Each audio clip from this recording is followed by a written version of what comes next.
لیکن افسوس کل مجھے ایک خبر ملی، ایک پیلی بھیت کا پولیس والا اس نے یہ خبر دی کہ ریسرچ کے مطابق محرم میں ان 3-4-10 دنوں کے اندر مسلمان اتنی زیادہ شراب پیتا ہے کہ ہمارے ہندو بھائی بھی اتنی زیادہ شراب نہیں پیتے۔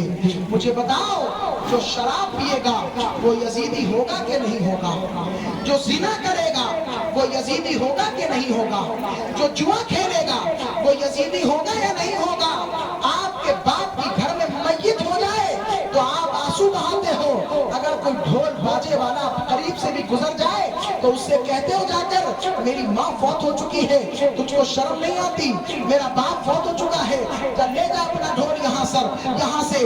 لیکن میں آپ سے پوچھنا چاہوں گا، اپنے دل پر ہاتھ رکھ کر کے بتاؤ، امام حسین اکیلے شہید نہیں ہوئے بلکہ 72 نفوس قدسیہ نے جام شہادت نوش فرمایا، اور ہمارا مسلمان جیب میں شراب کا پاؤچ رکھتا ہے، منہ میں حسین کا نام لیتا ہے، دل میں یزیدی کردار کو لیتا ہے، اور اپنے ناپاک ہاتھوں سے ڈھول کو ڈھم ڈھم کرتا ہوا حسین کی شہادت کا مذاق اڑاتا ہے۔ یاد رکھنا، کل میدان محشر میں تمہارا سوال ہو جائے گا، حسین بھی تمہارا گریبان پکڑیں گے اور حسین کے نانا بھی تمہارا گریبان پکڑیں گے۔ ختم کرو اس خرافات کو۔ جس حد تک علماء نے اجازت دی ہے اس حد تک تعزیہ داری کرو، اس حد تک تعزیہ داری نہ کرو کہ جس سے حسین اعظم کی شہادت کا مذاق ہو جائے۔ بس اجازت اتنی ہے کہ صحیح امام علی مقام کے نقشے کے مطابق تعزیہ بنا کر رکھنا، اس کی زیارت کرنا یہ جائز ہے۔ بس تعزیہ کو گھمانا، اس پر چڑھاوا چڑھانا، اس کے سامنے فاتحہ دلانا، اس پر تال مخانے اور میوہ چڑھا کر کھانا، عزیزان ملت، یہ سب ناجائز تھا، ناجائز ہے، ناجائز رہے گا۔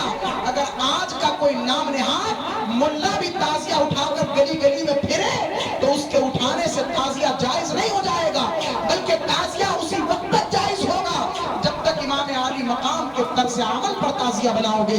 ہاں، تعزیہ بناؤ، اس کی زیارت کرو اور اس کی زیارت سے اپنی آنکھوں کو ٹھنڈا کرو۔ اس لیے تعزیہ وہ بناؤ کہ جو امام حسین کے کربلا کا نقشہ ہو۔ ہمارے امام اہل سنت اعلیٰ حضرت مجدد دین و ملت اور قطب پیلی بھیت حضور شاہ جی محمد شیر میاں رحمت اللہ علیہ کا درس یہ تھا کہ کربلا کے نقشے کے مطابق نقشہ بنا کر رکھو، اس سے گھروں میں بھی برکت ہوگی۔ اس کو لیے پھرو مت۔ اسلام میں اسراف جائز نہیں ہے۔ آپ نے سنا ہوگا ہمارا اسلام یہ مزاج رکھتا ہے کہ اگر دریا کے کنارے بیٹھ کر کے بھی وضو کرو تو ایک بوند بھی پانی ضائع نہیں ہونا چاہیے۔ اگر ٹنکی چلا کر مسا کرو، مسا کرتے وقت جو ٹنکی کا پانی گرتا ہے وہ فضول خرچی اور اسراف میں لکھا جاتا ہے، وہ پانی کا بہنا ناجائز و حرام ہے۔ تو مجھے آپ بتائیں، جس اسلام میں، جس مذہب میں پانی کی ایک بوند ضائع کرنا حرام اور ناجائز ہے، تو اس میں مسلمانوں کا مال لاکھوں لاکھ روپے کی تعزیہ بنا کر اور کربلا میں، مصنوعی کربلا میں توڑ پھوڑ کے زمین میں گاڑ دینا یہ کہاں سے جائز ہوگا؟ اسلام کا مزاج تو یہ ہے کہ ایک بوند بھی پانی نہ بہے، ایک بوند بھی پانی ضائع نہ ہو۔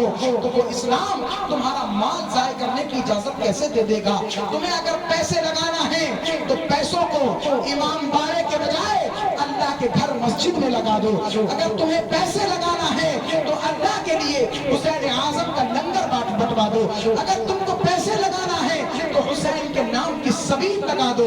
اگر تم نے حسین کے نام کی سبیل لگائی تو میرا ایمان کہتا ہے کل بروز محشر حسین پاک کے ہاتھ سے، مولا علی کے ہاتھ سے، ان کے آقا رسول پاک کے ہاتھ سے جام کوثر ہمارے حصے میں ہوگا، یزیدیت کے حصے میں نہیں ہوگا۔